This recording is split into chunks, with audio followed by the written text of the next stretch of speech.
എന്താണ് പിന്നീട്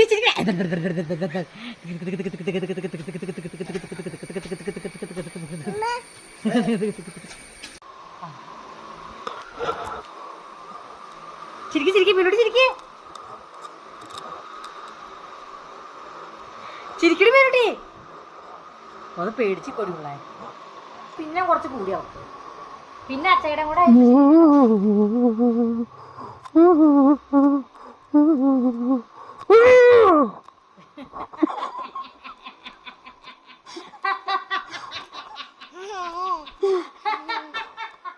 അയ്യോ ശില്പയുടെ ഒച്ച